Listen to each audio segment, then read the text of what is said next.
Well, ladies and gentlemen, I think this is the last session and the hardest moderator to be here because I think everybody is already a bit tired.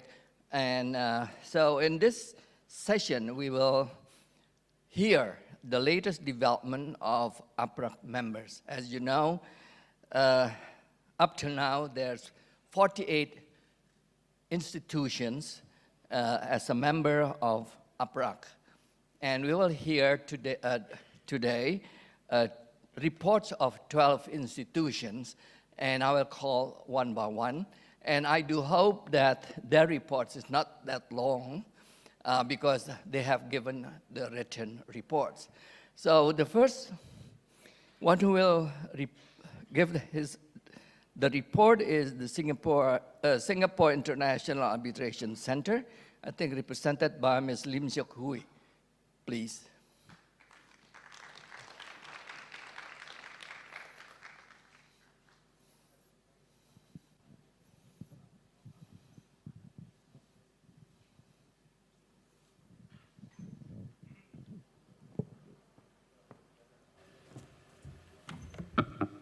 Thank you, Dr. Nanga. I've got 20 pages to go through, so sit tight.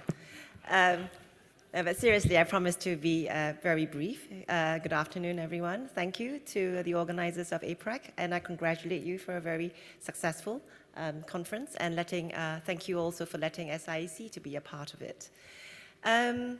Latest developments, well, just very quickly, Singapore ranked third most popular seat in the world, SIEC, third most preferred arbitral institution in the world. But importantly, because we are in Thailand, I'd just like to say that last year in 2019, Thailand entered our top 10 foreign user rankings for the first time. So delighted to be here.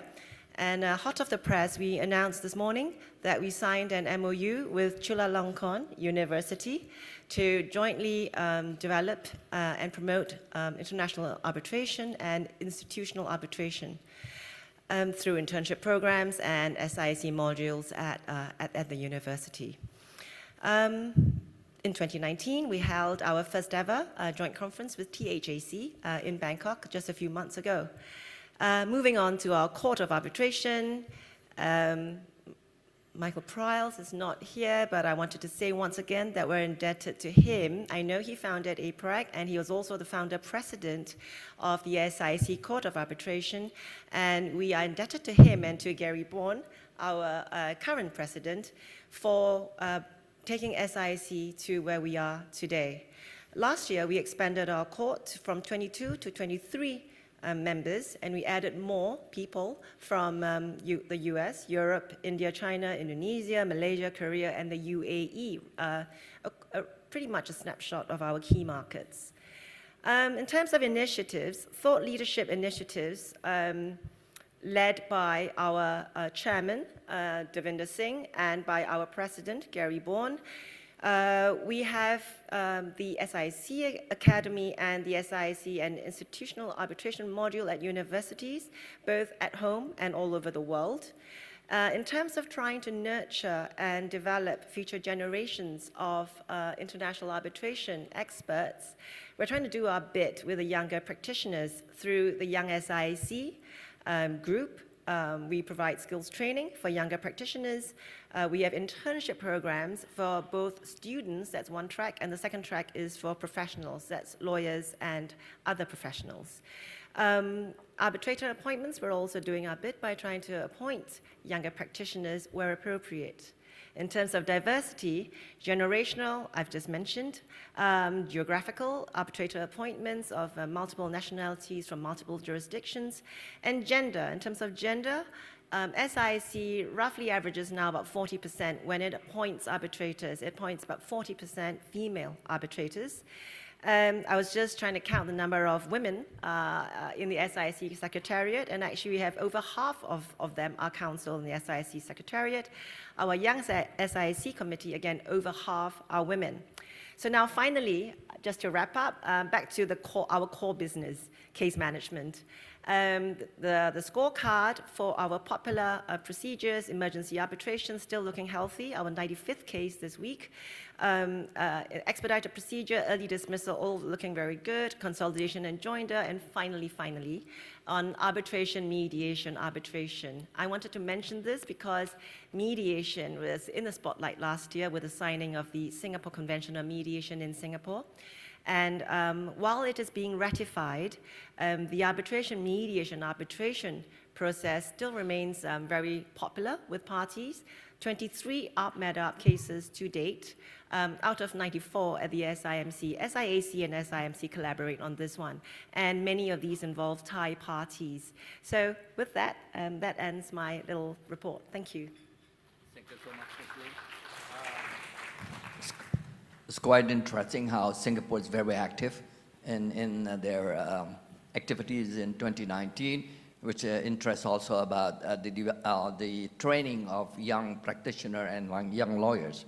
So the second one will be the report by the Australia Centre for International Commerce Arbitration. Mr. James Morrison, please.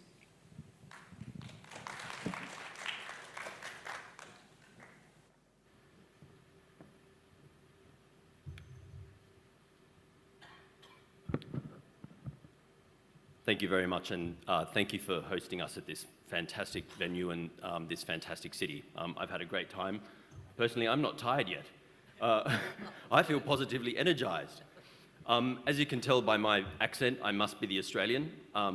So my name's Jim Morrison. I'm just now formally the Acting Secretary General of APRAG, and I'm very pleased to give you an update about what we've been doing since we last shared our news with the APRAG family.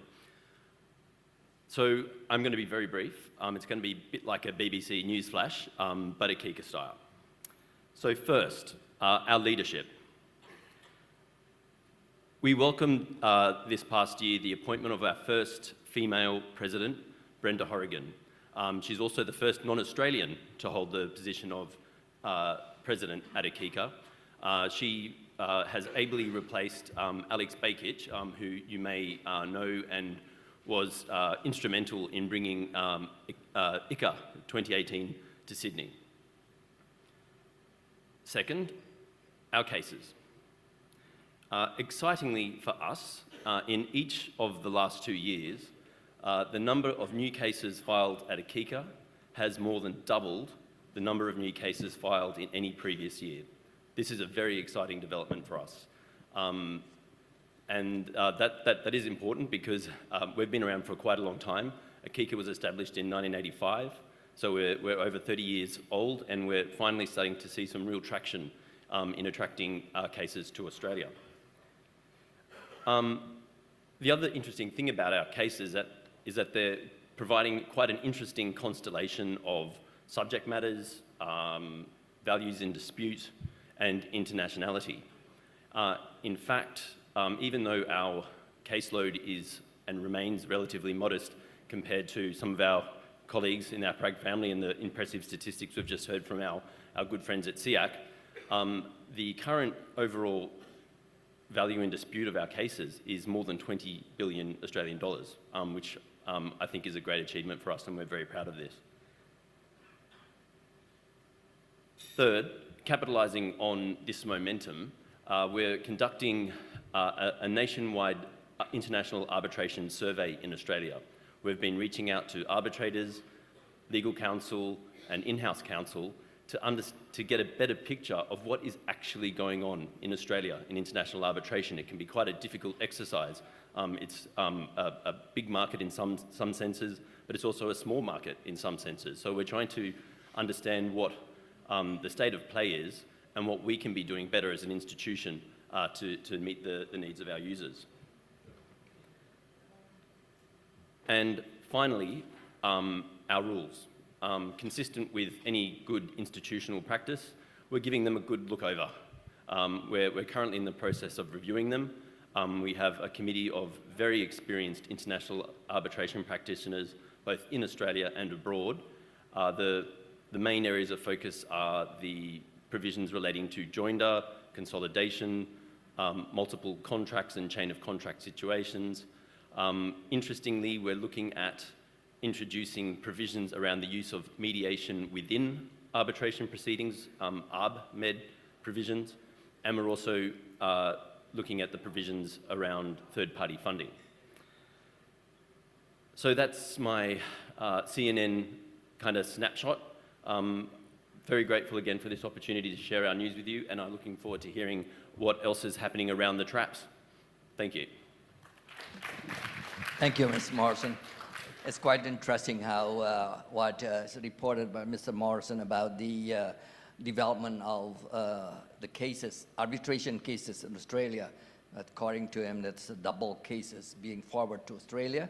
And also there's the initiative of doing nationwide arbitration survey. The next report, I would like to ask the representative of the ASEAN International Arbitration Center, Mr. Vinayak Pradhan.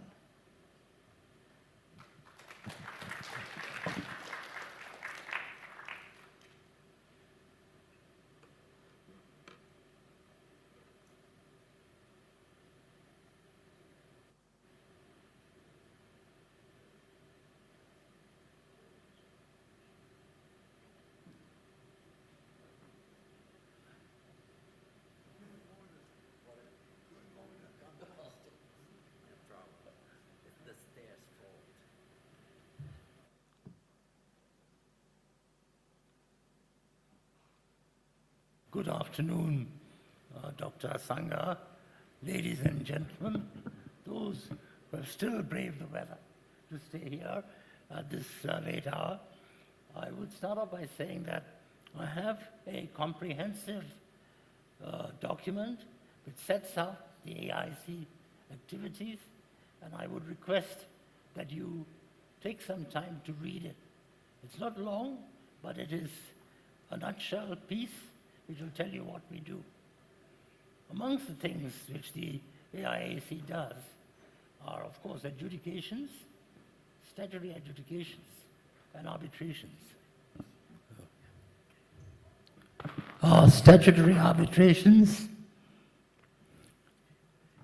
and adjudications. That's the bulk of the work. For adjudications, we had appointed something like, I think there's about 230 cases or adjudicators last year. And as for arbitrations, with 75 appointments in the previous year, which I signed for, we had 150 appointments last year, almost double the volume, although not double the amount, but double the volume. The amount was less than the proportion of the volume. Apart from that, our domain name dispute resolution, together with Philip in Hong Kong and Japan, is progressing quite well. And it is, I think, the only, apart from Hong Kong and China, the only domain name dispute resolution center you find in our part of the world. So I would encourage you to tell your clients about this and encourage them to use it rather than having to go to the UK or to other places. They will get the same validity of decision and everything will progress quite smoothly. We're also the only country here which provides for Sharia arbitrations. So if there's a Sharia dispute involving Sharia law, please feel free to come to the AIAC for their dispute. Our young arbitrators group is very active in doing many things all around the world. And we positively encourage them to take their lead in this. Apart from that, so far as the moots are concerned, we have a successful run of e-moots. And it is also pleasing for us to know that for the following year, the WISMoots in Vienna will use the AIAC's rules. Not anybody else's rules, but the AIAC's rules are going to be used for the Wismuts in Vienna. So you've got this comprehensive moots, young people, Sharia law, domain name dispute resolution, adjudications, corruption, and they all perform as a functional whole. Our teams have been praised, even more recently, by people like Vivian Ramsey and Doug Jones as being one of the best they have actually encountered in helping them do their arbitrations. So we are not shy of saying this sort of thing. Let me see.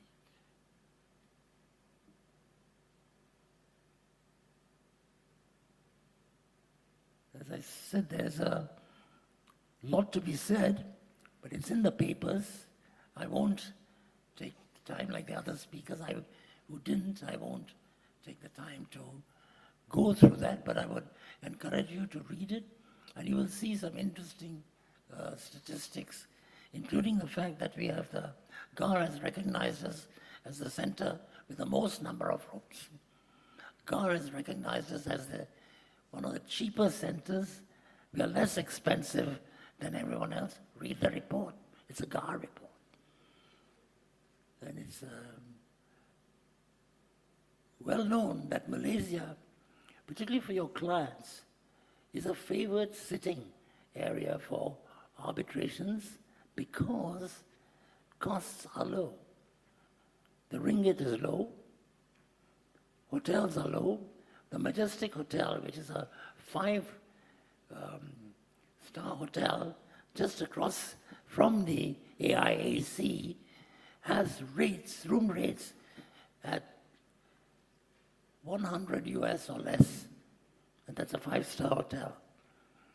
The amount clients save because they come to the AIAC is quite substantial. They can just stay in the AIAC. They can have the seat of arbitration anywhere else in the world. That won't matter. The courts are supportive of arbitration, so you can have a very cost-effective arbitration if you just hop across the causeway, come to KL, and I think the surroundings are more salubrious than Singapore. Sorry, just a joke. We also have our famous fish pond. We have a fish pond, a koi pond, which is a useful place to sit down and do a mediation and solve all your problems and nothing else, if not anything else. So as I said, there is more. It's in the brochure. Unless there are any questions, I shan't trouble you with going through them. Thank you very much. And I hope to see you in KL. Come and visit us at least. Come and visit us to see what we can offer you. Thank you. Thank you, Mr. Pradhan. It's quite interesting, especially with you're saying that any disputes Sharia can be done in AIAC, and also about the development of the execution of moot courts. So I would ask the representative of Beijing International Commission, Mr. Chen Fuyong, to give his report.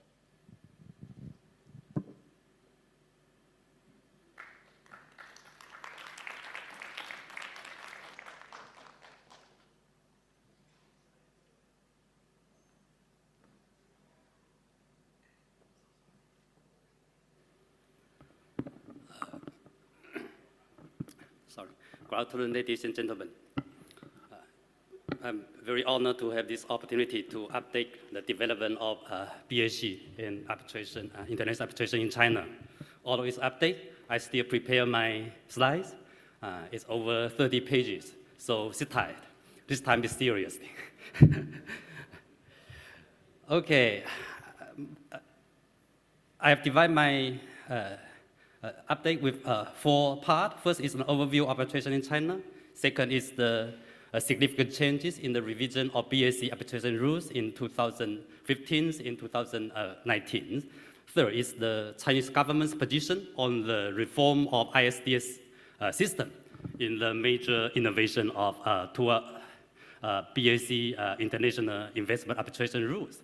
Last part concludes several conclusions. So as you, most of you may know, Chinese arbitration law came into force in 1995, and now we have over 250 arbitration institutions.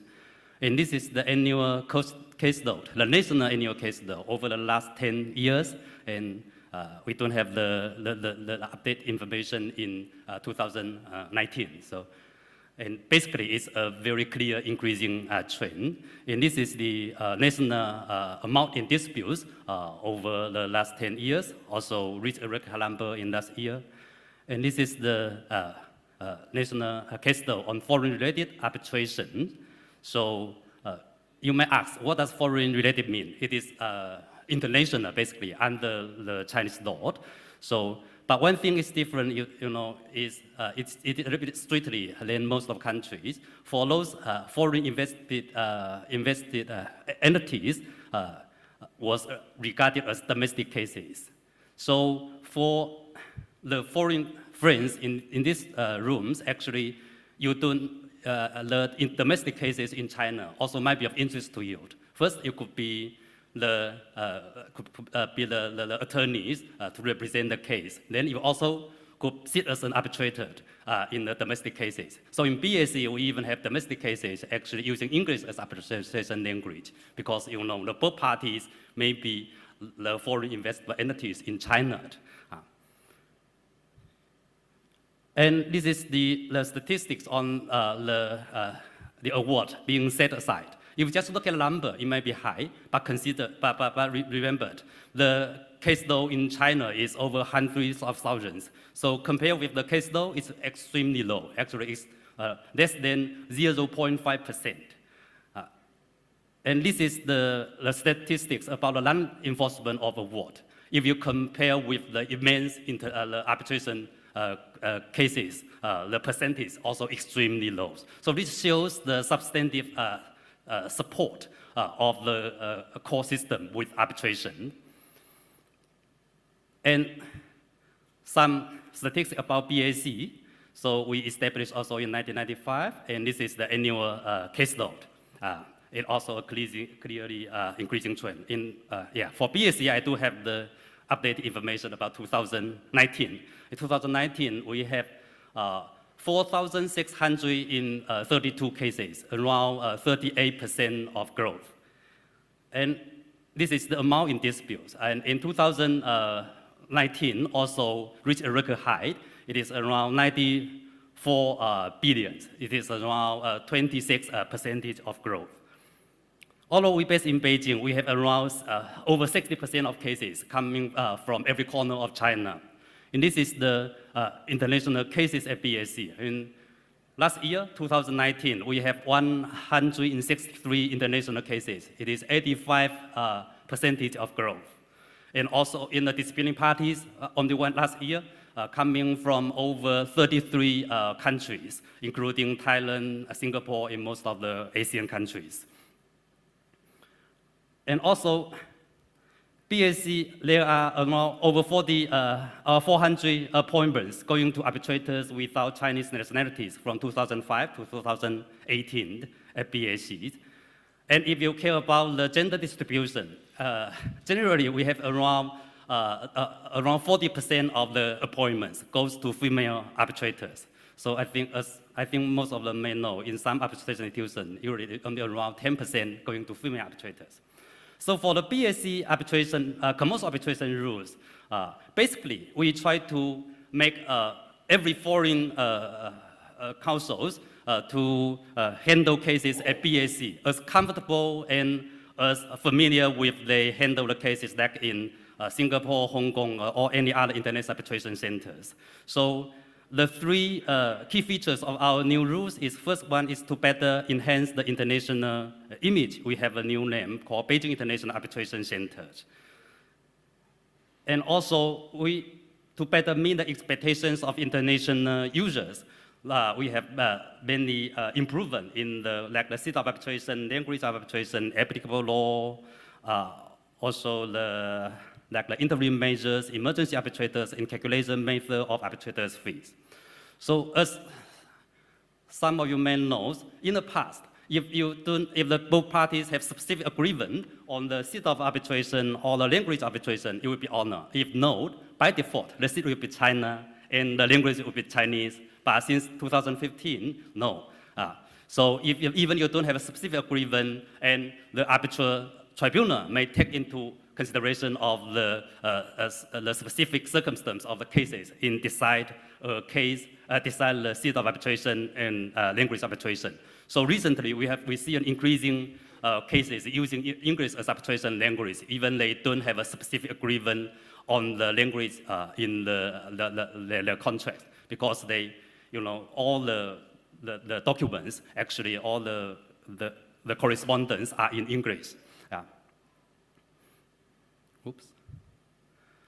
And also, the third part is to better meet the needs of handling complex disputes. BAC's rules has the specific stipulations on the claims between multiple parties, genre of national arbitrations in the consolidations. So this is quite in line with international practice. Last year we have around 152 cases with the amount in disputes over 100 million. So we need to have this kind of complex rules. So for the investment arbitrations, so now this is a hot topic in Arbitrator Working Group 3. So many people curious about the Chinese government's position. Chinese government thinks ISDS mechanism is one that is generally worth maintaining. So, but they do believe there are some issues should be drawn attention, and also propose some methods to improve. And for BAC, we issue the new investment arbitration rules, try to propose a Chinese approach to the issues in drawback of the current investment arbitration mechanisms. The first one is to strengthen the correction system of arbitral award. We the first arbitration institution to introduce an appellate procedure in investment arbitration rules, but this is it's not compulsory, it's optional. And also to balancing the confidentiality of the transparency of investment arbitration. By default, it is confidential, and then you have the set of baselines that you should disclose the notice arbitration, notice appeal, orders, or decisions, at least. And then for the other areas, you could have respect the parties' agreement. The third is the improving the efficiency of arbitral proceeding. We have several proceedings, several measures try to improve the efficiency of procedures. And the fourth is the setting forth high qualification in ethical requirement on arbitrators. For example, not only expressly require the arbitrator to have sufficient availability in handling disputes, but also require them to possess knowledge of public international law. The last is the expanding the scope of applicability. So these rules normally apply to institutional arbitration, but airport arbitration, and also could handle the treaty-based disputes, also the contract-based disputes. So conclusions, the growing number of arbitration in China in the amount in dispute reflect that there's a clear increasing demand for the arbitration related to China-related business. And also, with the revision of arbitration rules, top Chinese arbitration institutions like BAC or this room, CTEC, and other institutions, we continue to improve the ability to provide a dispute resolution service that meet international standards. This concludes my sharing. Thank you. Thank you for your attention. Thank you, Mr. Wang. So, Mr. Chen, we hear that there's revisions on arbitration rules has been made for international purposes. Also, there is new procedures on the international investment arbitration mechanism. So the next report will be by the Indonesian business Bani, represented by Pak Huala Adolf.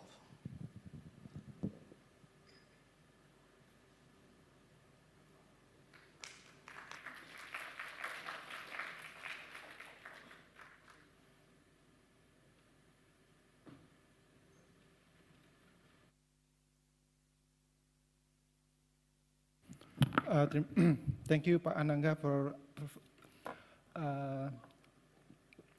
giving the opportunity to Bani to to let the audience know the progress, the development happening in Bani. And thank you, Dr. Fuyen. It's very impressive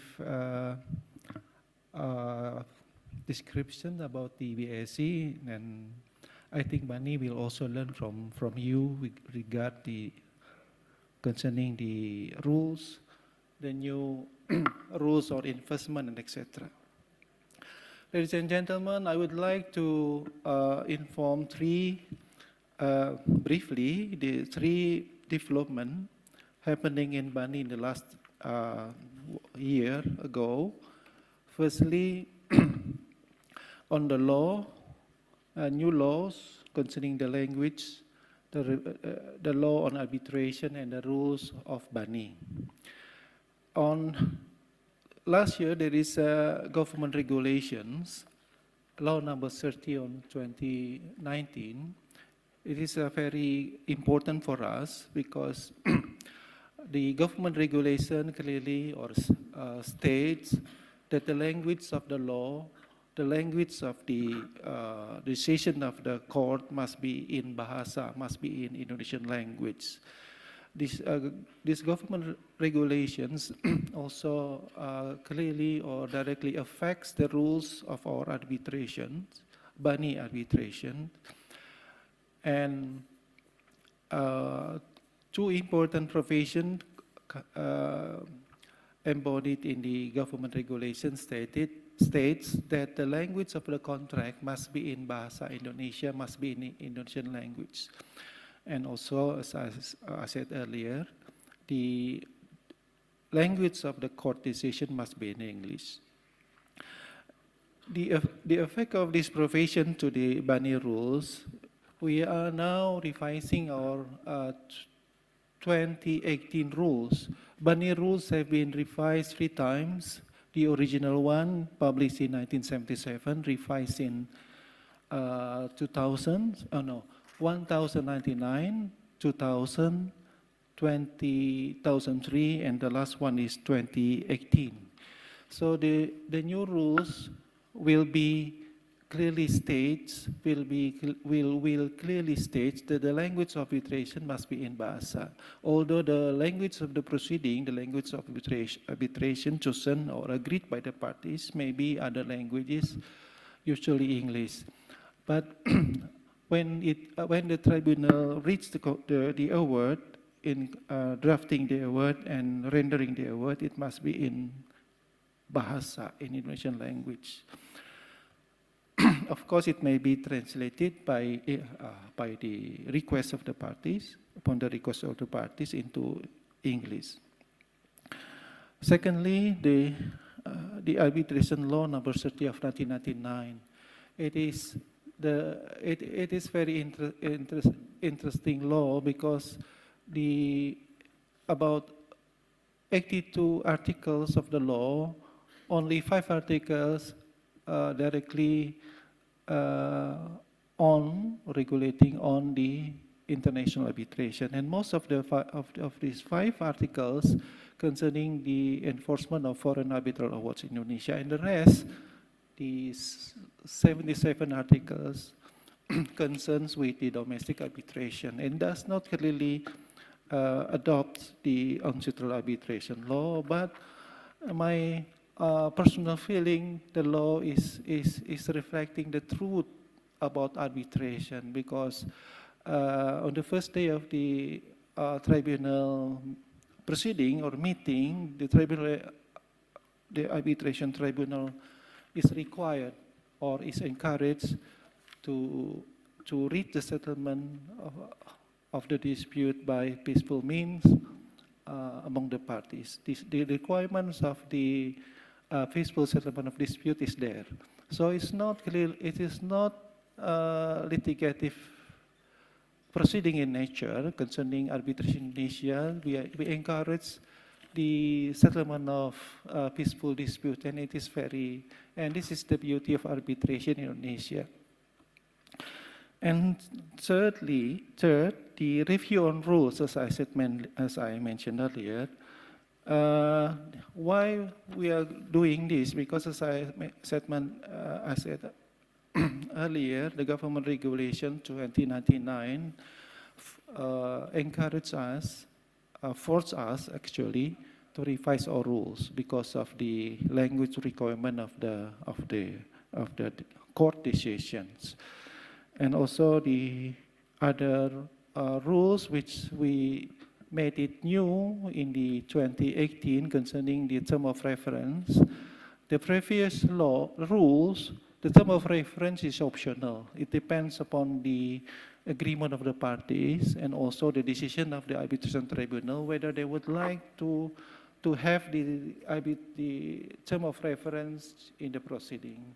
In the 2018 rules, we make it mandatory. So after reviewing and getting the more input from the tribunals, from the arbitrators, they complained that most of the tribunals did not make it.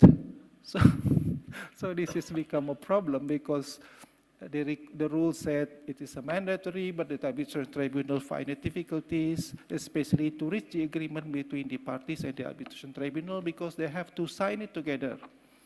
So we reached the conclusion that we should go back to the 2018 rules, 23 rules where the term of reference is not mandatory but is merely an optional. So that is the three developments happening in Bani in 2019. Thank you very much for your kind attention. Thank you, Pak Huala. What we hear from the report of Indonesia is that Bani has to make certain revisions in the rules because of the enacted of new laws by the government, and also there are other rules that they have to be adjusted. So the next will be the report by the China International Economy and Trade Arbitration Commission, and it will be represented by Mr. Wang Chengyi.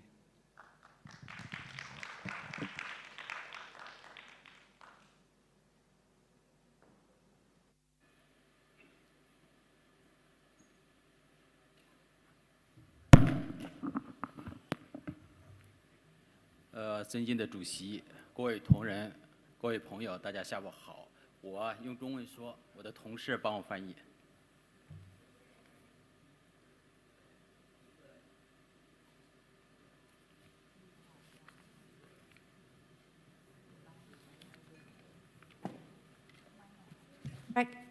Member friends, professional speakers, and distinguished guests, ladies and gentlemen, I'm Wang Chengji from CTEC.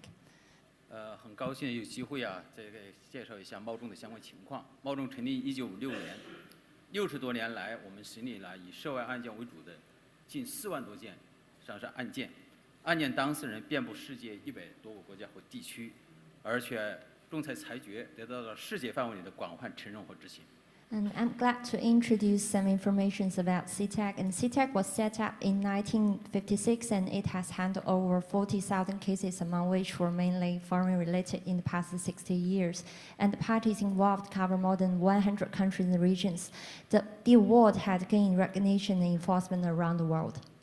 那么以2019年为例，猫仲共受理案件3333件，增长12.3%。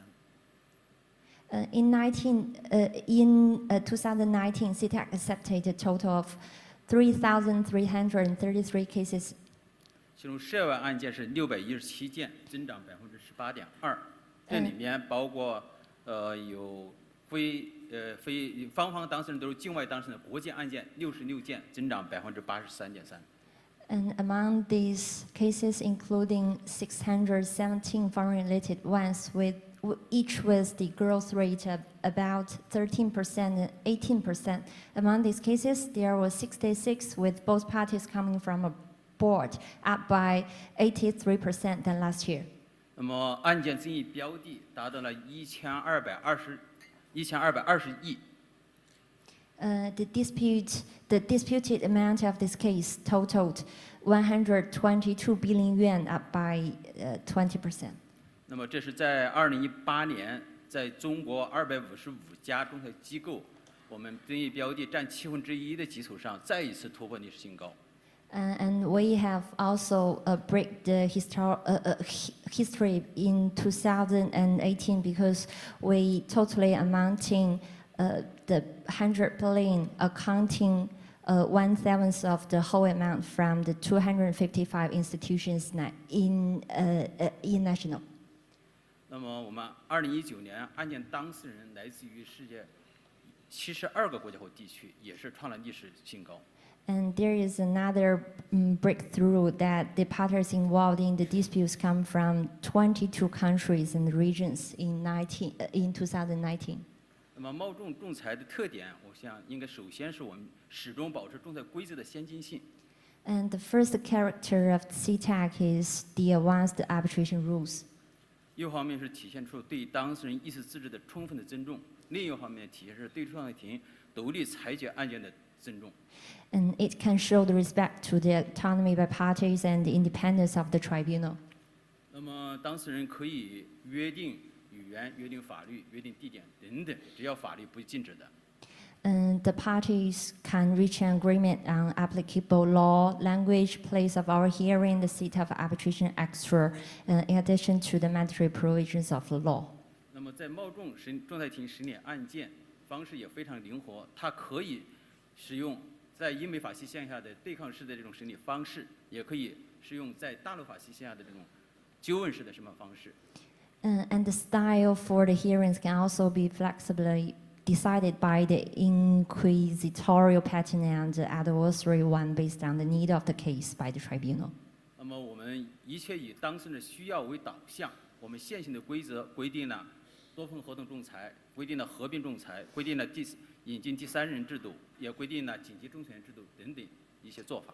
CTAC rules also have the provisions for consolidation, multiple contracts, joinder of additional parties, and immersing arbitrator, etc., to satisfy parties' different needs. 那么冒众创造的仲裁与调解相结合这种制度，得到了越来越多的国内外的当事人的认可和采用。And in practice, CTAC initiates the practice of the combination with arbitration and conciliation, which is called the Oriental experience and accepted by more and more parties and international arbitration institutions. 冒众始终保持一支非常优秀的仲裁队伍。目前我们在册仲裁员是1441名，来自于世界65个国家或地区。The second advantage is the high quality panel of arbitrator. Now we have 1,441 arbitrators on panel, including 408 foreign arbitrators from 65 countries and regions. 而且我们规则和允许当事人在我们的名册之外选择他们信赖的专业人士担任仲裁员。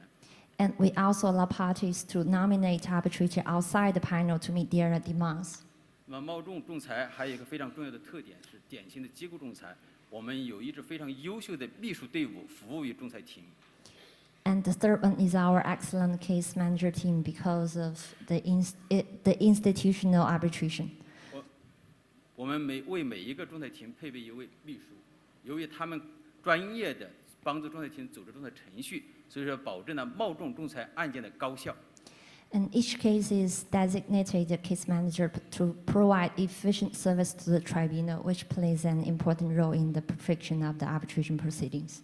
那么冒众案件普通程序30天的案件，平均走庭以后143天结案；普通独立简易程序独立庭的案件，平均是走庭以后104天结案。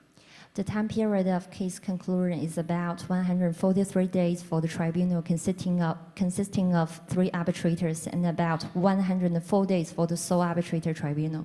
那么高效意味着成本相对于其他仲裁机构来讲，我们的成本相对比较低。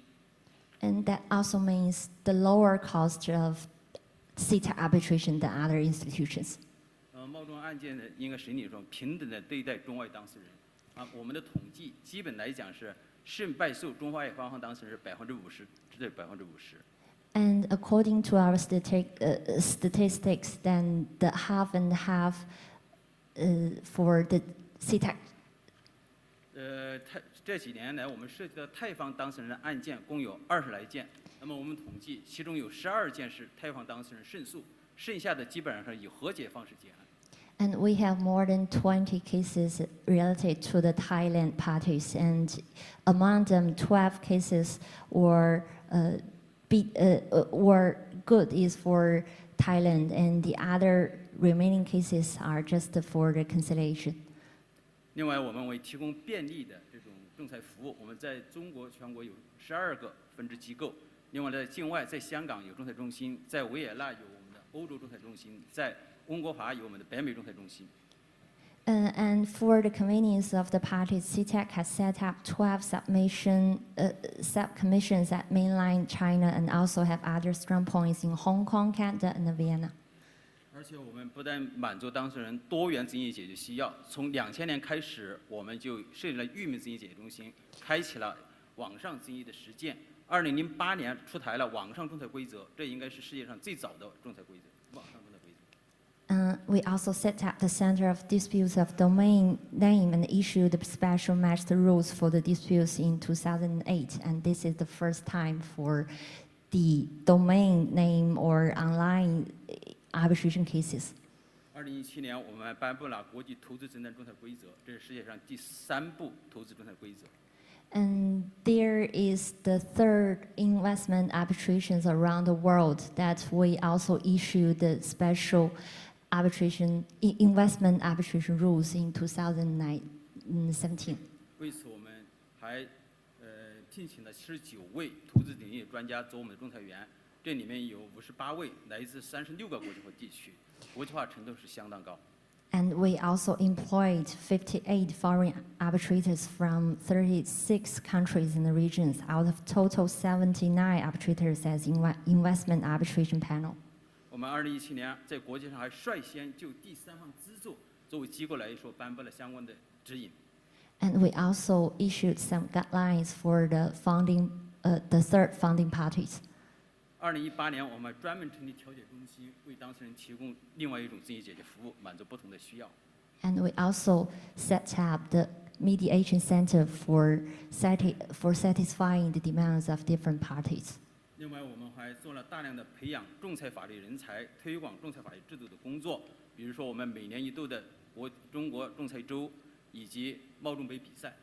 And we also want to make emphasis on cultivating the future talents, such as how the competition of the CTAC Cup or other competitions. 应该讲，中国仲裁周已经成为国际仲裁交流的重要的渠道平台。And without saying that, the Arbitration Week is just the brand for the world of the Chinese arbitration. 去年11月，我们在北京，而且召开了“一带一路”仲裁机构高端圆桌论坛。而且发起并达成了“一带一路”仲裁机构北京良好宣言。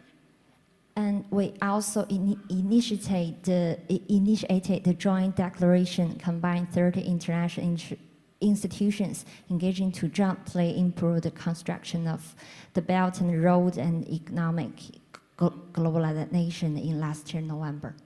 近30家国际知名仲裁机构共同致力于推广仲裁等多元争议解决方式在全世界范围的广泛应用。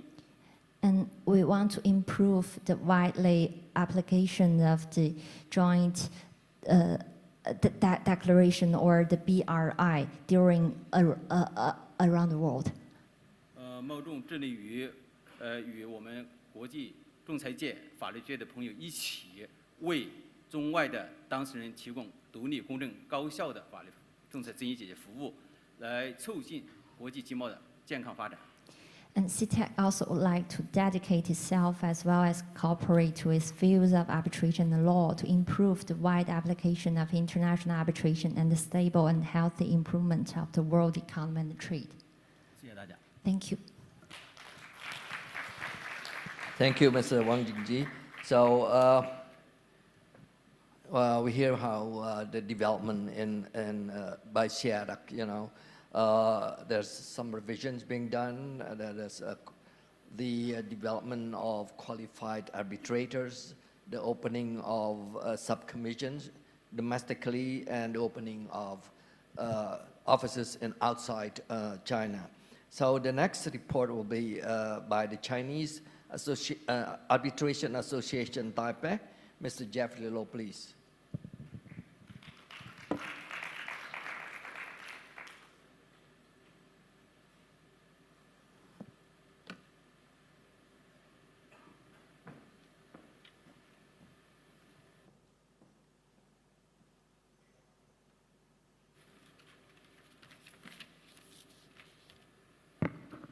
Good afternoon, ladies and gentlemen.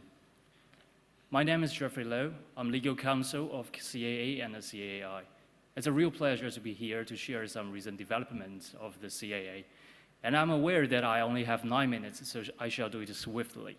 Let me do this start with a short introduction to the CAA. CAA is the first, the most authoritative, and the most experienced arbitral institution in Taiwan.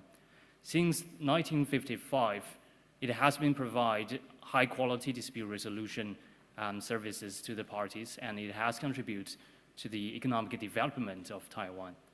The services it provides includes, of course, arbitration, as the name Chinese Arbitration Association suggests, and also mediation. Since the 2003, its foundation, the foundation of the CAA's Mediation Center, and we also provide the flexibility for the parties to use MedArb or ArbMed type of dispute resolution. And in practice, they do happen quite often.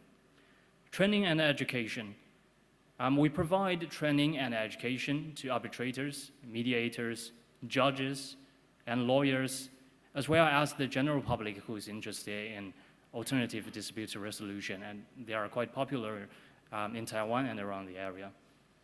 And finally, we also provide facilities to to the arbitrary hearings conducted not under CAA auspices, and also provide these facilities to those who want to conduct a conference. I shall focus more on the arbitration-related practice today. In terms of the caseload, the CAA has administrated more than 35,000 cases since the 1990s. It's not much compared with our Chinese friends, but we do have a steadily growing caseload since the 80s. And after the 2010, we have roughly 170 to 230 cases each year. And among them, 15 to 20% are foreign related. In terms of the sectorial distribution, I don't think it's correctly rendered, but I can tell you that the CAA do have ample experience in construction, international trade, and financial disputes. These three sectors combined together represent about 70% of the CAA's total caseload. All right, that's some basic information regarding the CAA. And here, it is one more important development of the CAA. And for those foreign-related cases, CAA conducted it with an international arbitration style. That's no problem. But for the pure domestic cases, which means that no foreign party is related, generally in Taiwan, it is conducted through a more civil law jurisdiction, civil law court style, which means the tribunal will hold hearings hearings several times and in several months.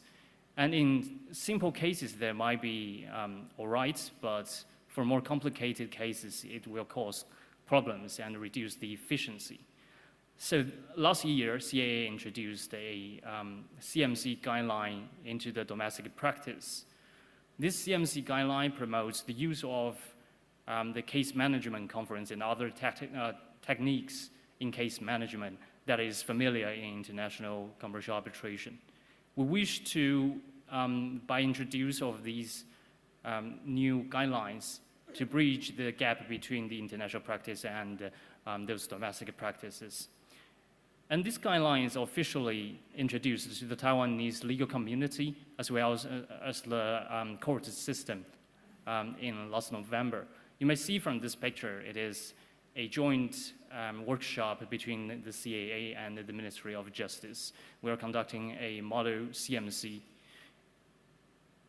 And apart from that, we also have other efforts to build international connections, such as the International Arbitration Rules Conference and our annual Taipei Conference on Arbitration and Mediation.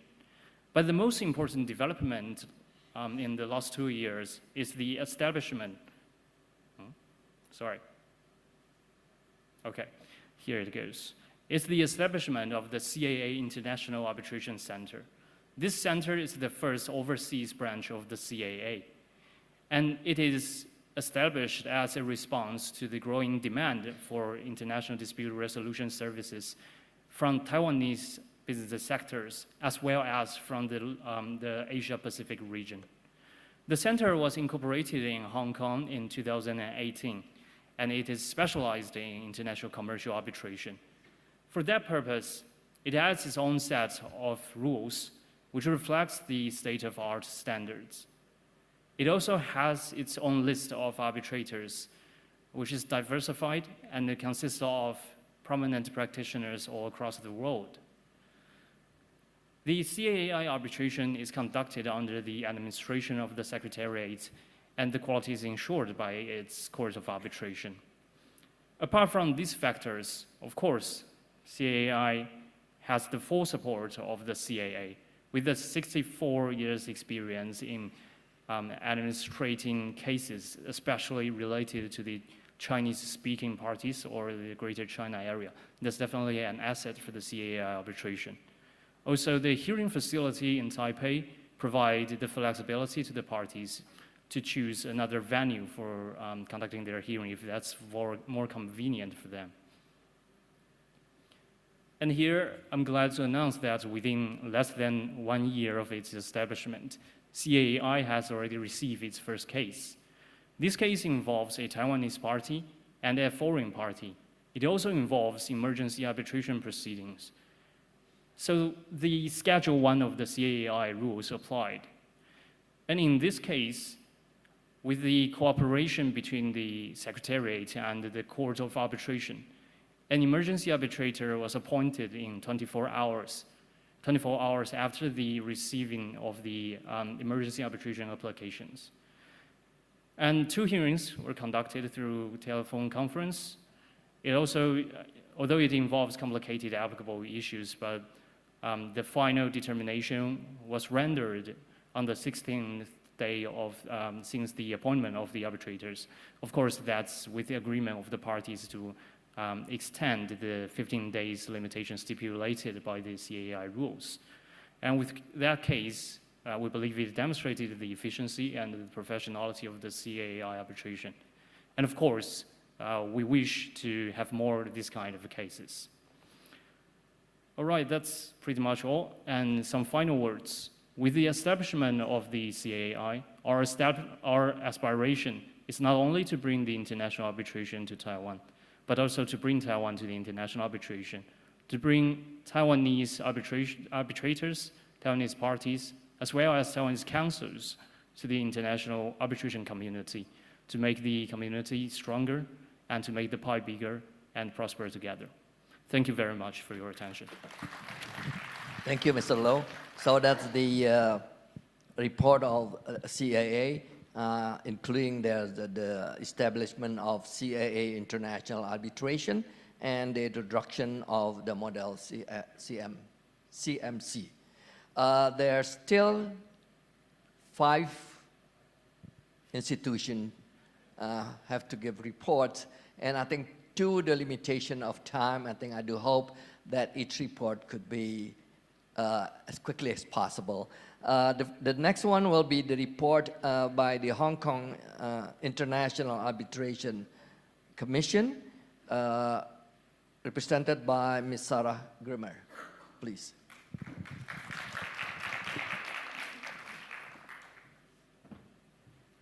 Good afternoon, everybody. It's my pleasure and privilege to give you a report on the work of the HKIAC. The HKIAC turns 35 this year, and over that time we have administered over 10,000 matters. I'm going to split my address into who, what, where, how, and then what's new. Let's start with the WHO. We have a council of 25 members, specialists in dispute resolution, but also in-house counsel. Our most recent appointment was the in-house counsel of the Airbus Group. We have standing committees that are commissioned to make certain decisions, procedural decisions in our cases, as well as appointments. And those standing committees make decisions and appointments as and when they are required. Each year, the HKIAC makes approximately 100 to 130 appointments. Last year, we made 116, and of those appointments, 21% were of women. Our secretariat is made up of, we have 30 members of staff. 12 members of staff are full-time arbitration specialists from common law jurisdictions and civil law jurisdictions with experience in international commercial arbitration and also investment arbitration. Going into this year, our head count will increase to 35 to deal with the extra work that is coming in.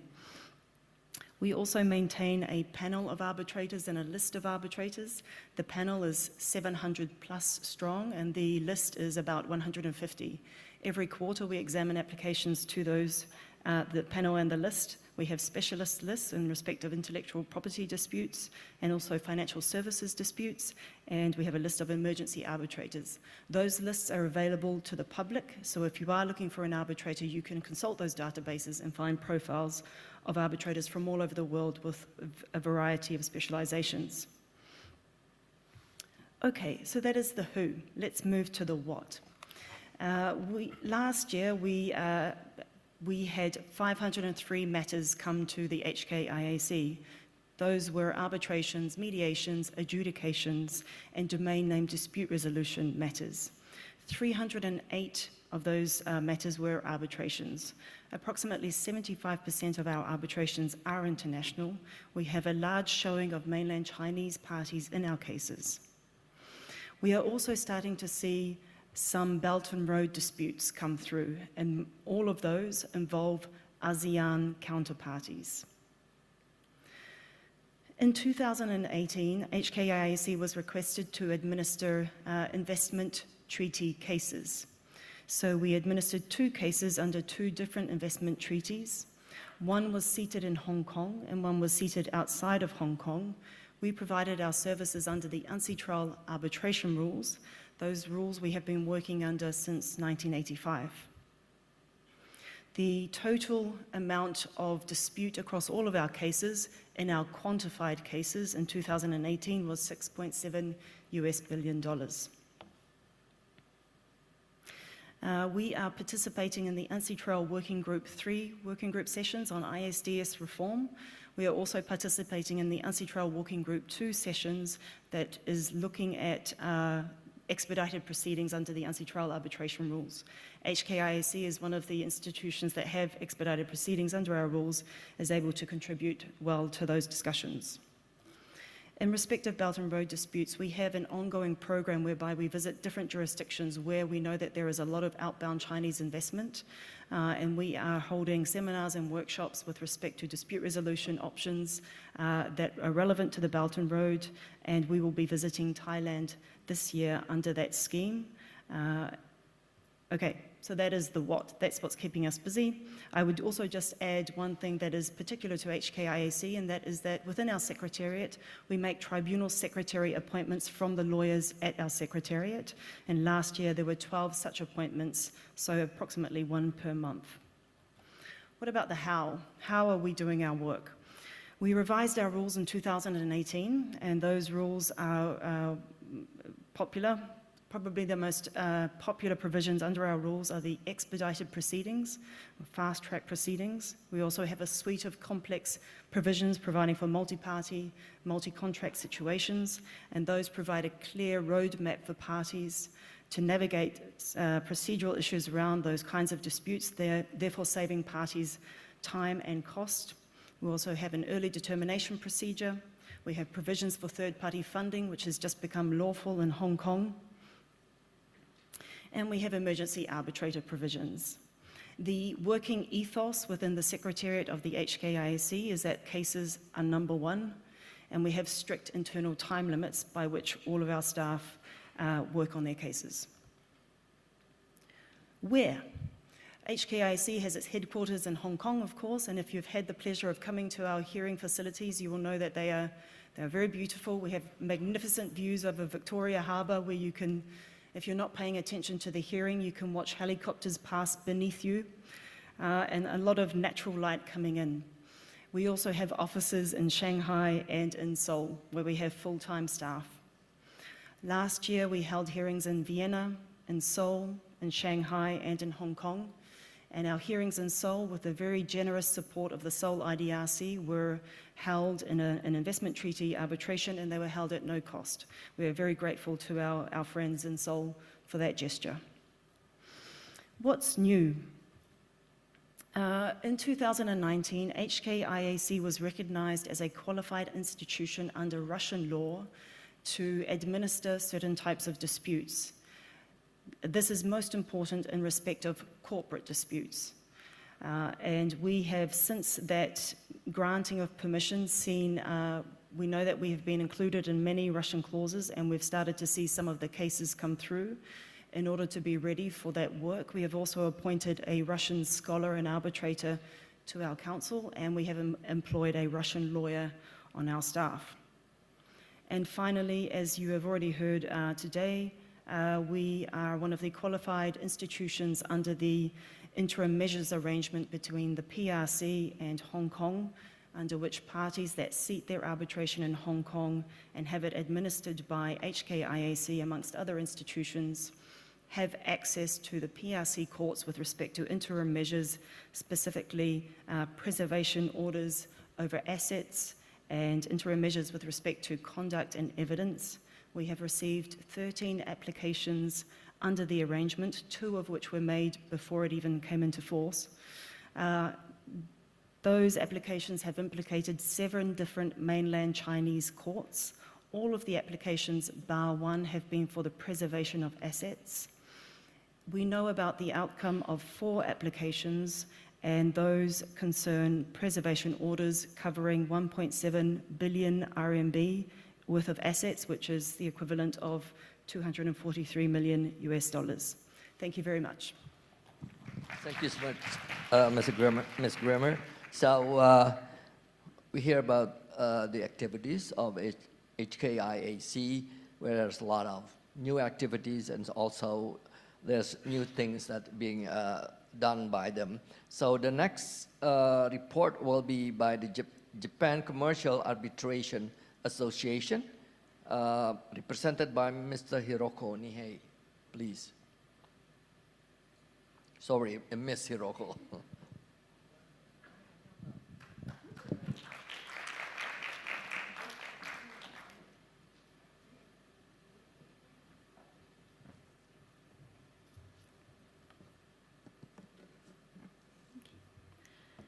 Good afternoon, everyone, and very nice to meet you. I will update today on the latest of the Japan Commercial Arbitration Association, JCAA, after providing an overview of the recent development in Japan. So what is going on in Japan lately? In 2017, the Japanese government made a firm decision to promote international arbitration and turn Japan into an international arbitration hub. In order to achieve its goal, the government issued in 2018 a policy paper and also secured a budget of $8 million US.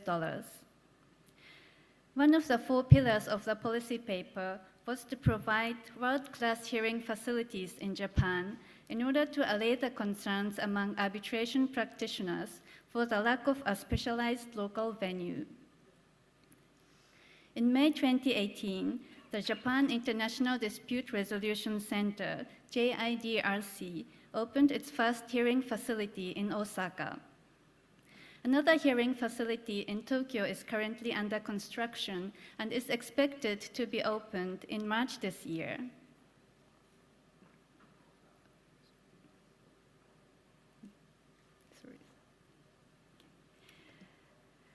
Both of them are equipped with state-of-the-art facilities for arbitration, including hearing rooms, breakout rooms, monitor screens, microphones, and booths for simultaneous interpreters. The facilities are available for any arbitration institution in the world under the same attractive conditions. The opening ceremony of the Tokyo facility is scheduled for March 12th, followed by a party at a spectacular location in central Tokyo. So please save the date and join us.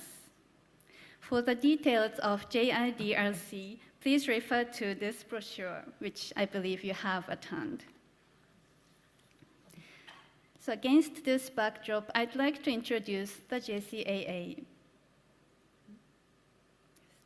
JCAA is the oldest international arbitration institution in Japan, which was founded in 1953. So JCAA has 70 years of experience.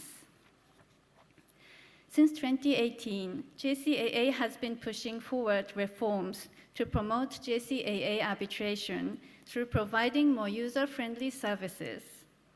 As part of the reform, JCAA amended its 2 existing rules and established 1 new set of rules, all of which came into force last year. Now JCAA offers 3 sets of rules that accommodate diverse needs in the business community across the globe. The first one is the ancestral arbitration rules, supplemented by JCAA's administrative rules for ancestral arbitration. These are suited for companies with extensive experience in international arbitration who prefer a high-quality and flexible arbitration by a world-renowned arbitrator. The second one is the commercial arbitration rules. These are the standard arbitration rules which adapt the global standard and are suitable for any business users in any jurisdiction. The third one is the interactive arbitration rules, which I will focus on today. So these are ideal for companies who tend to have hesitation to go to arbitration due to the unfamiliarity of the procedure. The interactive arbitration rules are a brand new set of rules which offer maximum predictability and efficiency. This is based on the following reasons.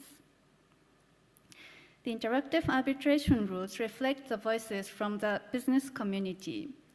JCAA listened to the honest opinions of more than 40 companies, and we learned that they are not satisfied with unpredictable and lengthy process in a costly arbitration, resulting from placing strong emphasis on party autonomy. Although this is the currently prevailing method of conducting arbitration, there are commercial parties who are not content with it. They say they don't want a surprise in the end after fighting for several years. And they also say they don't want to spend a considerable amount of attorney's fees on an issue which later turns out not to be the interest of the arbitrators. To provide a solution for the frustrated users, JCAA designed the interactive arbitration rules to require the arbitral tribunal to interact with the parties in writing on 2 occasions during the arbitration proceeding. The first interaction takes place at an early stage of the proceeding, and the second interaction takes place before an evidentiary hearing. This way, the parties will be kept apprised of the status, and they can tailor their strategies according to the preliminary feedback from the arbitral tribunal. The dispute resolution process will be efficient because the parties are able to concentrate on important issues, and they can avoid wasting their resources on less important issues. So that's all from the JCAA. Thank you. Thank you, Ms. Nihei. We have here about the activities of JCAA, including the establishment of the Japan International Dispute Resolution Center, which will be officiated in March. The next one will be the report from the KCAB, Korean Commercial Arbitration Center, represented by Mr. Hee Hwan Kwon.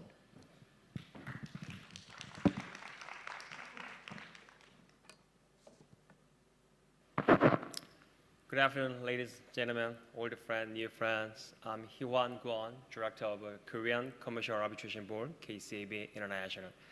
KCAB International is kind of just an independent division under the umbrella of KCAB, newly developed back in 2018 April to focus on international arbitration and its promotion. So before just, even if my time is quite limited, but however, I need to thank just wonderful service and the collaboration and generosity of THAC, Dr. Pasit and John and Pieranka and others. If I come to later, probably maybe this May, then I will just, I make sure just memorize all your Thai name, not in just the English nickname. So we had just multiple various international arbitration institutions, including KCAB. As well as just Mr. Lim Seok-Hui, head of CEO, head of just SIC mentioned that just Singapore and Hong Kong is highly regarded as a very, very safe seat of arbitration. Even Seok-Hui is already gone, so my special thanks goes to Hong Kong and the HKIAC only. Thanks to your support, Western and the other jurisdictions started to turn into their eyes to Asian market. So then what about, think about just Korea as kind of a new alternative method or resolution. Probably just sitting back in the forum, this room, and young generation, my Korea as kind of just K-beauty or K-music, such as BTS or Blackpink. But how about just the older generation sitting in the front may think about just Korea as kind of our troublemaker North Korea leader Kim Jong-un. But please do not confuse it with just our President Moon. So Korea, now I just proposed a K-arbitration, kind of a new alternative seat with just tradition of civil law tradition. According to the report of Delos, basically in the French, they just pointed out 32 seats as the safest seat of arbitration in Asia, definitely just Hong Kong, Singapore, and Korea. The reason why, well, actually, just you may see that just Korea is the first country in Asia to adopt UNCHR model law when we revised our Arbitration Act. So, maybe 4 years ago, we already just adopted once again by adopting UNCHR 2006 version. So my colleague just Seon, sitting in front of Jad, she's a senior counsel in the Kim and Jang, one of the biggest firm in the arbitration group in Korea. She contributed a lot as well. I really appreciate your service as well. So we got just a law, and I do not stipulate this specific feature of just a law. You may think of just case Korea's Arbitration Act is quite similar as with the global standard one. And rules, yes. I just touch upon briefly later, just KCAB had just approximately 443 cases filed newly last year. Approximately 80 cases is domestic, so only 20% is international. So maybe just if someone just shoot it in the middle of just domestic and international, 80% is domestic, then it might be biased to domestic way. So we decided that, okay, let's publish the newly independent international law. When you revise our just version of 2016, I just thoroughly just review just HKIAC, SIC, ICC, SCIA, and others reputable institutions rule. So I can make sure that our version is quite similar, is up to very, very close to theirs. Then you may think about just, but probably just people continue to think about that. Hey, KCAB, is it allowed for me to hire my home jurisdiction's counsel? Do I have to only hire Korean counsel only? And in the arbitration proceeding, do I need to translate all documents in Korean? Or when I appoint our arbitrator, then it is required or mandatory for me to just appoint out of a panel in KCAB? Definitely no. Do not ask this question once again. We got just rules, we got a law, but how we practice. Yeah, you might got just concern about just the practice, how KCAB International do practice following just the global standard. So you may see that our leader, Professor Hee-Tak Shin, He used to work as a Kim Jong as a transaction lawyer more than just 27 years, then turned into just a full-time professor in Seoul National University. Now he's working as a chairman. He's the first Korean who's sitting as a chair arbitrator before exceed the rules. And my colleague Suyeon Lim, he also used to work at just Peggy Manil, one of the reputable arbitration firm in Korea as well. He used more than 14 years. So thanks to our just leaders, seniors, then just we can have just quite just positive feedback how just outside client wanted to follow grand globalized international standard. As I already mentioned that just we launched the KCAB International to vitalize, to provide this more actual just our practice with just more approaching friendly. So we got just the office in LA. We had just a huge Korean American group in LA and in Shanghai and Hanoi. We're actually just, I'm so sorry to my Thai colleagues because the reason I only set up just Vietnam, one of your rival country, but however, we'd love to maybe set up just further if we can make it just more opportunity, right? So if you look at just briefly or carefully that maybe just this is a part of just our secretariat on international.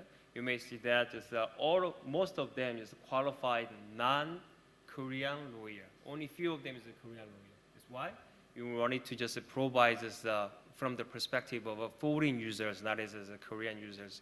Korean users together. But however, we already know just how Korean users want. So we wanted to just add just a factor and element of foreign factors. By the way, as Sarah mentioned that, we got just a case in Seoul, according to the rules of HKIC, according to the SIAC, ICC, and the SIMC, and we are expecting just other institutions jump into the Seoul to hold their arbitration hearing, where to use our wonderful facility named the Seoul IDIC. Seoul IDIC actually just is geographically located in the northern part of Seoul, but however, it took us so far from KCAB. So we merged in 2018. So these two institutions, Seoul IDIC and the KCAB International, is located in the Gangnam area, one of the hottest area in Seoul. So you may enjoy one full-stop service, transportation, food, arbitration, and etc. This is kind of an official report opportunity. So we got just case 443 cases.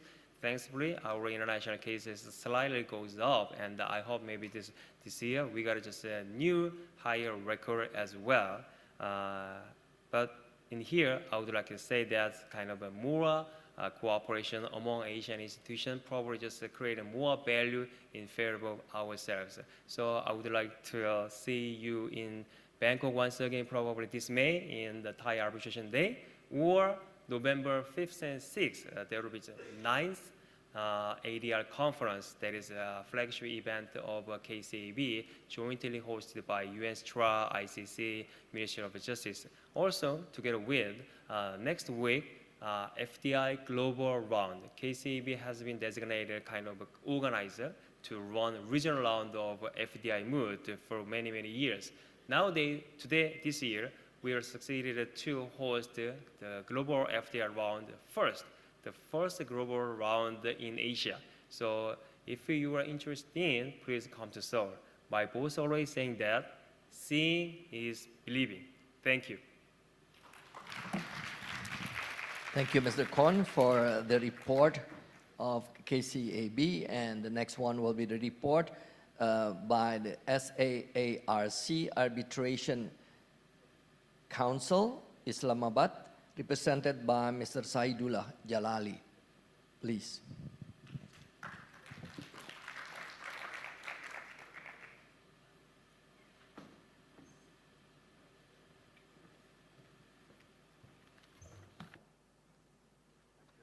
I know you don't want me to speak for long, so I have put my words on the paper. Dr. Ananga, thank you. Ladies and gentlemen, distinguished heads and representatives of APRAG members, a very good afternoon. It's indeed a pleasure for me personally and for the Sarc Arbitration Council, which I represent here, to be part of this important event in the beautiful Bangkok. I wish to take this occasion to wholeheartedly thank the APRAG Secretariat and the Thailand Arbitration Center for the excellent arrangements and hospitality provided to us during the last 2-3 days. I will cut down the pages and make a brief introduction to the Sarc Arbitration Council. Of course, we have recently joined APRAG community as a member, and we thank all the members for endorsing this bid.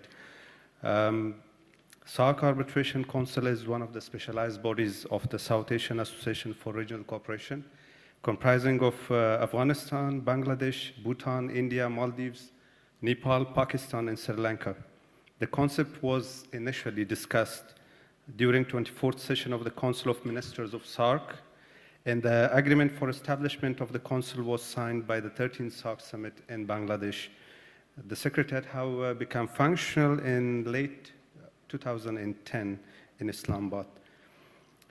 Being an intergovernmental body of Sarc, Sarc Arbitration Council is mandated to provide a legal framework within the region for fair and efficient settlement of commercial, industrial, trade, banking, investment, and such other disputes, as may be referred by the member states or their people. SARC is also expected to promote the growth of effective functioning of national arbitration institutions, promote international conciliation and arbitration in the region, provide facilities for conciliation and arbitration in the region, and also act as a coordinating agency in the SARC dispute resolution system. The establishment of the Sarc Arbitration Council depicts the vision for the member states to harness the huge trade and investment dispute resolution potential of the Sarc region. The council is governed by the board, which is represented by a member from each Sarc member state, representative of the Secretary General of Sarc, Ministry of Foreign Affairs of the host country, and the Director General of the Council.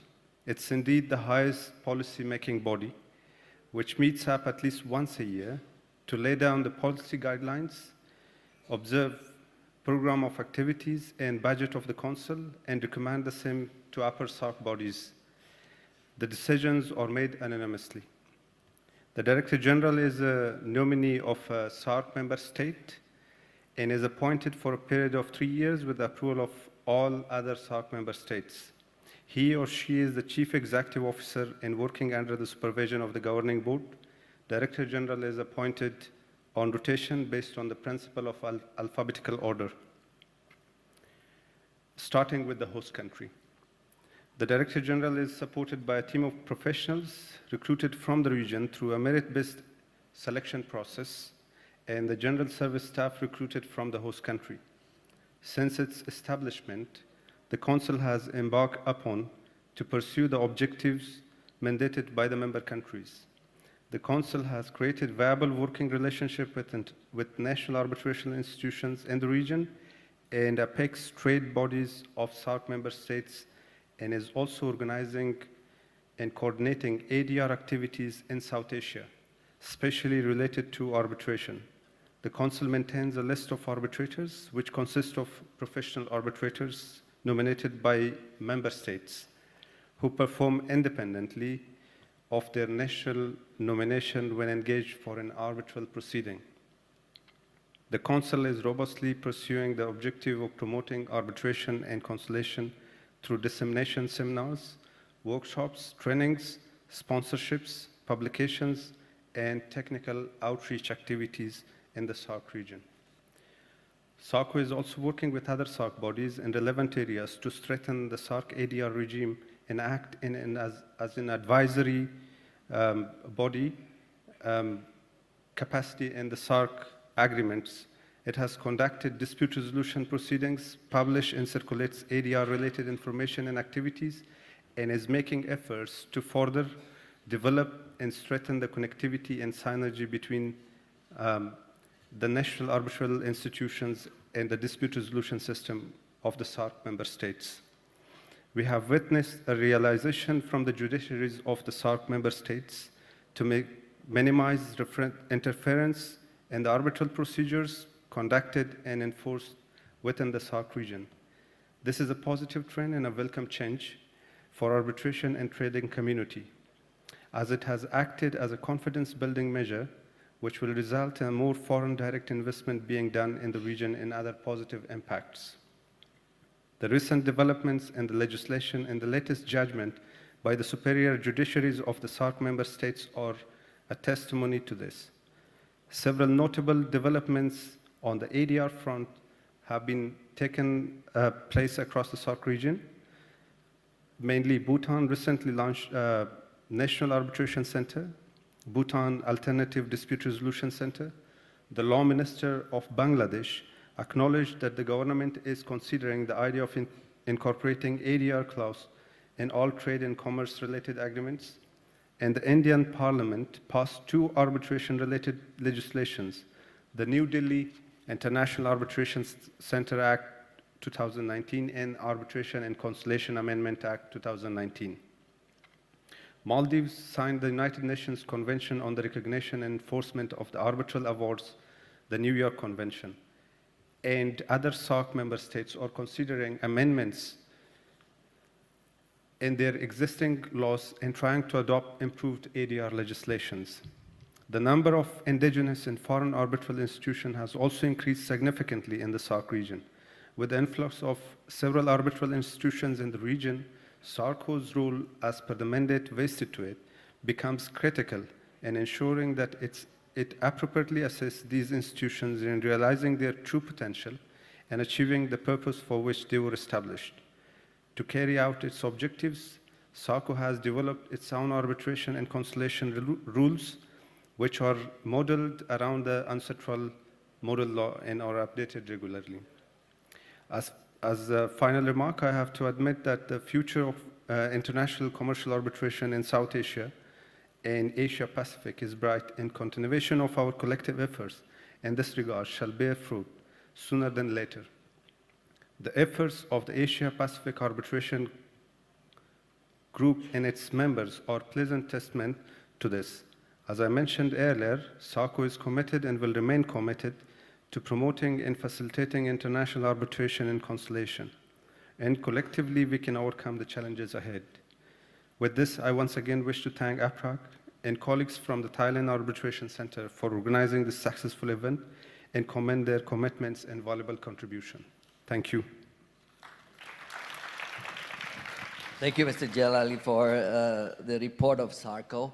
And the last report will be the report of the host, which is report by the Thai Arbitration Center, will be represented by Ms. Leela Getkunda. Please.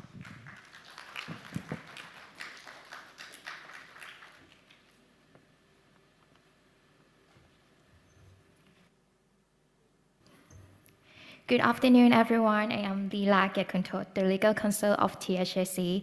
I'm very honored to be here on the stage on behalf of THAC. And today I'm going to give the presentation on the latest development of THAC and Thailand as well. Before going to discuss about today's topic, firstly, I would like to introduce all of you to know more about the overview and the background of THAC.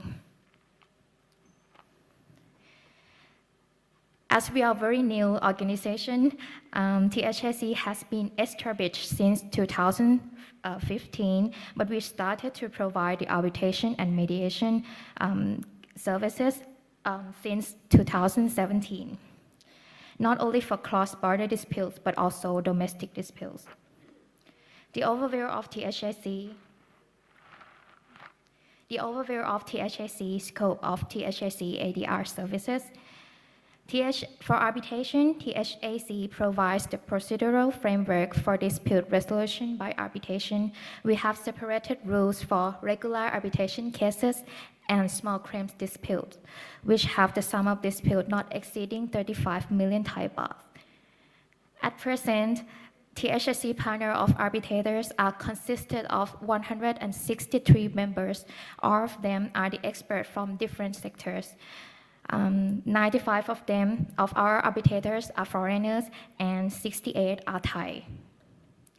We also improve our case management system to be much more efficient in order to confirm that the arbitral proceedings provided by THSC are time and cost effective. The average duration of small claims arbitration cases which have been successfully settled is not exceeding 6 months. And for regular arbitration cases, we try our best to manage the duration of the proceeding for no longer than 12 months. For mediation, THSC mediation services covers both civil and commercial disputes, which is flexible and delivers the best solution for the parties in a dispute. The panel of THSC mediators also consisted of 145 experienced mediators. 98 of them are Thai, and 47 of them are foreigners. And our mediators are maintaining the international standards to provide the services to the users. For our training course and seminar, besides the mediation and arbitration services to promote and strengthen ADR in Thailand, THSC also provides national and international training courses on mediation and arbitration. To encourage the people we used to organize mock arbitration and mock mediation competition. And last year, we organized the 36 seminars on the emerging trends of ADR. Our study and research, THSC used to do researches on both national and international ADR mechanisms. For example, ADR in labor disputes, ADR in family disputes, the Supreme Court judgment regarding the public policy. And we also published the books on such research, which can be used by government organizations, the other arbitration services provider, the universities, law firms, and any other person who are interested in ADR matters. Previously, we published the annual country report, which consisted of the statistic of mediation and arbitration cases, which has been done by the ADR service provider, and also the current situation of ADR in Thailand.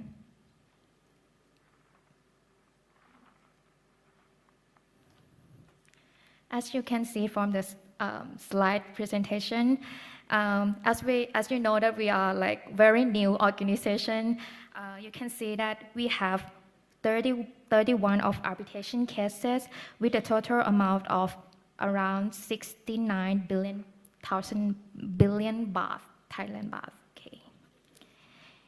And from mediation, we have 10 mediation cases. Okay. Recent developments of THSC. In 2018, we amended 2 rules on small claims arbitration in response to the growing number of cases with smaller value claims and to address concerns over the duration and cost of international arbitration. THSC has amended the rules on small claims arbitration. And this amendment will induce small people to use small claims arbitration, which is offering the case to be resolved within shorter period of time comparing to the regular arbitration cases. Not only the duration of the proceedings, but small claims arbitration proceeding will be much more easier because it allows the parties to appoint only sole arbitrators, and the evidence investigation process are mainly focused in the written documents. On the other hand, you might say that this rule is proper for small sites and not complex disputes. The second one is rules on mediation. In order to promote the mediation in Thailand and to induce the people to settle their disputes through mediation, THSC Mediation Rules 2017 has been amended to reduce the fees and expenses of the mediation proceedings. Online dispute resolution, another mechanism which THSC has chosen in order to save time and cost of international arbitration, is the online dispute resolution system. ODR has multiplied the convenience to engage in the ADR process. And we are delighted to inform all of you that THSC is going to launch the new platform of ADR system very soon, which will combine different methods of alternative dispute resolution where every stages of the proceeding will be done via THSC online platform. Because of this, I believe that the use of ODR will make the international ADR process easier and more convenient for people to resolve any disputes arising from any part of the world. When it comes to, I really like to update you about the measures in Thailand now. Smart Visa, I think you might heard about this before, but Smart Visa, the introduction of the Smart Visa is a very great effort by the Thai government to attract highly skilled foreign experts and remove the obstacle of obtaining the work permit. At first, there was only 10 targeted industries which are eligible to apply for Smart Visa T, but THSC, with a good cooperation with BOI, successfully add the arbitration services to be one of the target industry which are able to apply for Smart Visa T. For this measure, any person involved in arbitration, whether an arbitrator or the representative of the claimant or respondents, and any other person who are working to support the arbitration proceeding, can apply for Smart Visa T under the category of Smart Talent. The beneficiary of this measure is that once the foreign experts obtain the Smart Visa, they can perform their duties without the need to obtain the work permit. In the event that the foreign expert here intend to apply for Smart Visa T, THSC is one of the authorized organizations who can issue a certificate for the application of Smart Visa from the BOI of Thailand. Amendment of the Thai Arbitration Act. The amendment of the current Arbitration Act has paved the way for foreign arbitrators and representatives to act in international proceedings. The Act now allowing the parties in international arbitration to choose and appoint foreigners to act as an arbitrator or the representative of the parties. The foreigners who obtain the certificate can use this certificate to obtain the work permit, which will allow them to enter and reside in Thailand during the time period specified in the certificate, and also entitled to begin the work even while his work permit application is pending. I believe that the legislative amendment will encourage the foreign investor to conduct more international trade in Thailand, and also the foreign arbitrators to choose Thailand and THSC as a seat of arbitration.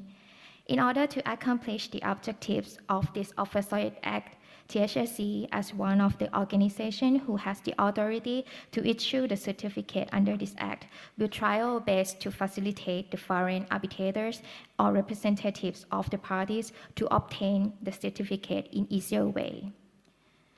At present, THSC has the effective case management mechanisms, and we are being supported by Thai government in the legal aspects, such as Smart Visa and the amendment of the Arbitration Act, which will pave the way for foreign arbitrators and representatives to conduct the arbitral proceedings in Thailand.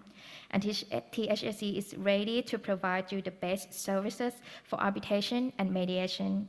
As we are a very new organization, but we are so passionate to work and develop services so that the people can be benefited by THSC. Thank you very much for your kind attention. Thank you, Ms. Lila, for the report of THAC, and I think this is the last report that we will hear. And I think from all the report that has been presented, we can see the increased activities of APRAG member institutions, and we see there's a lot of development and also amendments and revisions in rules to be in line with the recent development of the international arbitration, and also the involvement of a women practitioner in the international arbitration. I think I would like to thank you all for the attention given to me. I think the next session will be the end of this whole conference. Thank you. Thank you very much. And I'm W. Lucy Yono. and all the panelists as well. All right, ladies and gentlemen, it's come to the end of the seminar. I would like to invite Professor Dr. Colin on the stage for the closing remarks. Please welcome.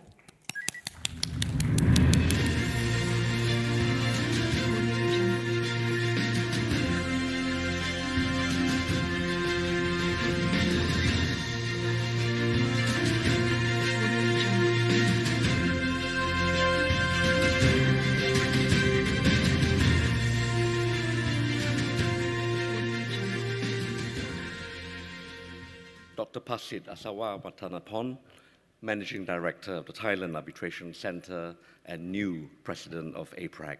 Past Presidents of APRAG, heads of fellow institutions of APRAG, distinguished ladies and gentlemen.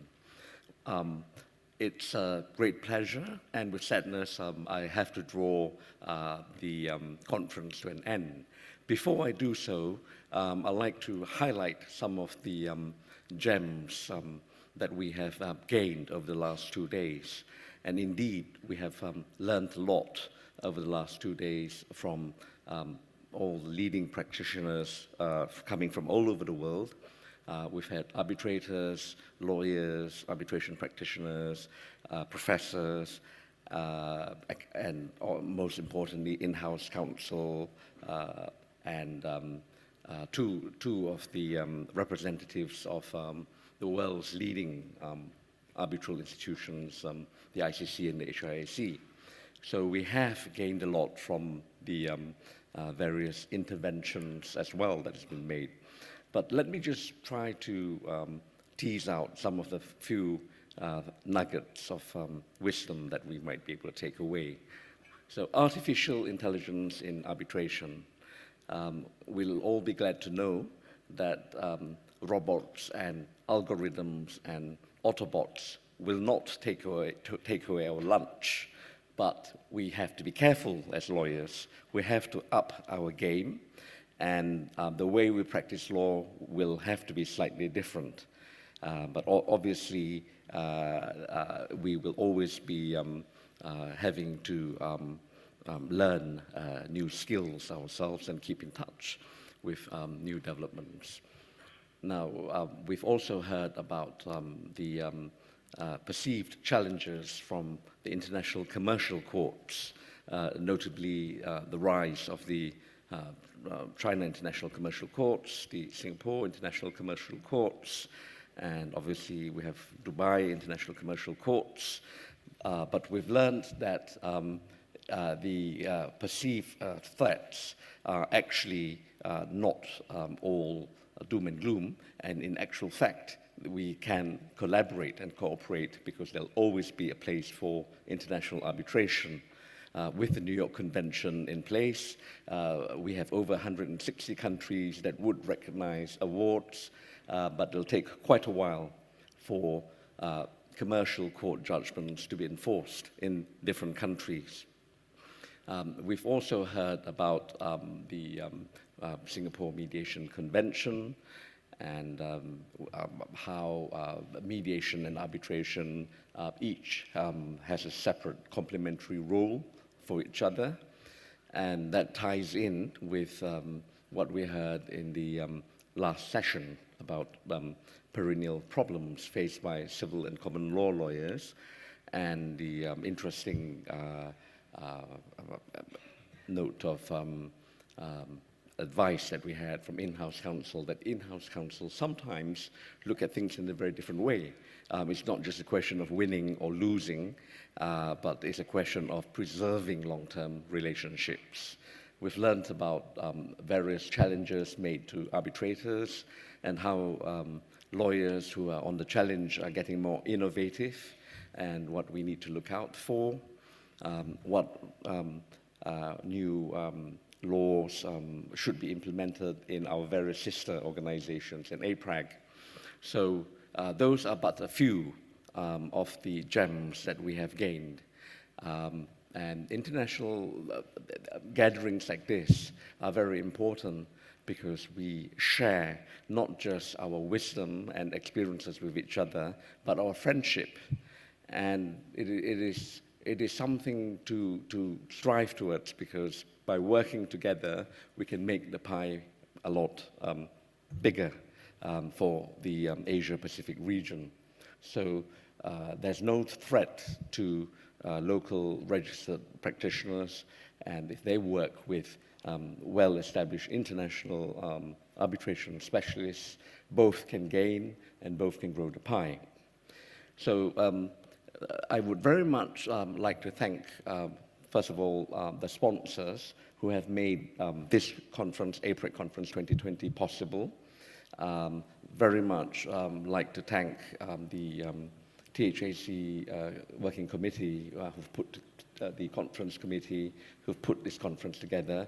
There are many, too many to name, but Kun Benyapa, Kun Thanapat and their team have worked tirelessly to make this happen and to make this a success. Can I just invite everyone to give them all a round of applause?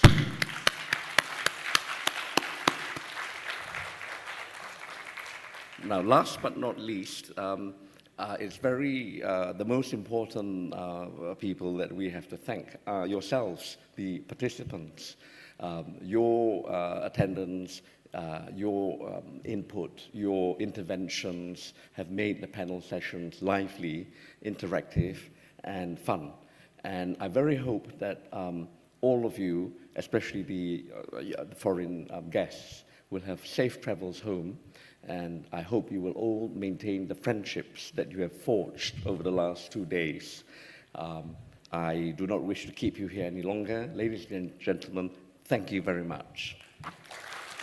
Thank you so much to Professor Dr. Colin Ong, the chairman of THAC International Advisory Board.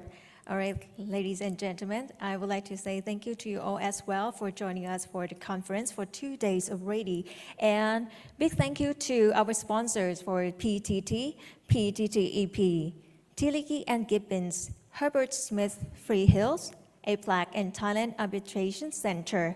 All right, I hope you gained a lot of knowledge and more information from the innovations and challenges facing the arbitration industry. And we really hope to meet you all once again. And we really wish you all the best. Have a good journey home. Thank you so much. สวัสดีค่ะ